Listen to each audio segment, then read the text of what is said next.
ಸಾರ್ವಜನಿಕರಿಗೆ ಇವತ್ತು ಪರಿಸರ ದಿನಾಚರಣೆ ಅಂಗವಾಗಿ ಹೇಗೆ ನಾವು ಪರಿಸರವನ್ನು ಉಳಿಸಿ ಪರಿಸರ ಬೆಳೆಸಿ ಜೀವ ಉಳಿಸಿ ಅಂತ ಹೇಗೆ ಹೇಳ್ತೀವಲ್ಲ, ಅದೇ ಸ್ಲೋಗನ್ಗೆ ಅನುಗುಣವಾಗಿ ಹೆಲ್ಮೆಟನ್ನು ಧರಿಸಿ ಜೀವವನ್ನು ಉಳಿಸಿ ಅಂತ ಹೇಳಿ ಎಲ್ಲ ಸಾರ್ವಜನಿಕರು ಹೆಲ್ಮೆಟನ್ನು ಧರಿಸಿ ತಮ್ಮ ಜೀವವನ್ನು ಕಾಪಾಡಿಕೊಳ್ಳಿ. ಹಿಂದೆ ತಮ್ಮನ್ನು ನಂಬಿ ತಮ್ಮ ಸಂಸಾರ ಇರುತ್ತದೆ. ಅದಕ್ಕಾಗಿ ಯಾರು ನಿರ್ಲಕ್ಷ್ಯ ಮಾಡಬೇಡಿ. ಎಷ್ಟೋ ಹಣವನ್ನು ನಾವು ವ್ಯತ್ಯಯಾಗಿ ಬಳಸ್ತಾ ಇರ್ತೀವಿ. ಯಾರೋ ಫ್ರೆಂಡ್ಸ್ ಬಂದರು ಅವ್ರು ಬಂದರು ಅಂತಂದ್ರೆ ಅವ್ರನ್ನ ಕರ್ಕೊಂಡೋಗಿ 1500-2000 ನಾವು ಹಣ ಖರ್ಚು ಮಾಡ್ತಿರ್ತೀವಿ.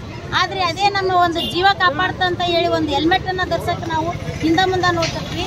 ದಯಮಾಡಿ ಸಾರ್ವಜನಿಕರು ಯಾರು ಆ ವಿಷಯಕ್ಕೆ ಮನ್ನಣೆಯನ್ನು ಕೊಟ್ಟು ತಮ್ಮ ಒಂದು ಸಂಸಾರವನ್ನು ಸಂಸಾರಕ್ಕೋಸ್ಕರ ತಮ್ಮ ಜೀವ ಉಳಿಸ್ಕೊಂಡು ತಮ್ಮ ಸಂಸಾರದ ಒಂದು ಹೇಗೆ ಬೆಳೆಸ್ಬೇಕನ್ನೋದನ್ನು ತಾವು ತಮ್ಮಿಂದ ಇರ್ತದೆ. ಅದಕ್ಕಾಗಿ ಒಂದು ಹೆಲ್ಮೆಟನ್ನು ಧರಿಸಿ ತಮ್ಮ ಜೀವವನ್ನು ಉಳಿಸಿ ತಮ್ಮ ಕುಟುಂಬವನ್ನು ಉಳಿಸಿ ಅಂತ ಹೇಳಿ ನಮ್ಮ ಪೊಲೀಸ್ ಇಲಾಖೆಯಿಂದ ಕಳಕಳಿಯಾಗಿ ಸಾರ್ವಜನಿಕರಲ್ಲಿ ವಿನಂತಿ ಮಾಡ್ಕೊಳ್ತೇವೆ.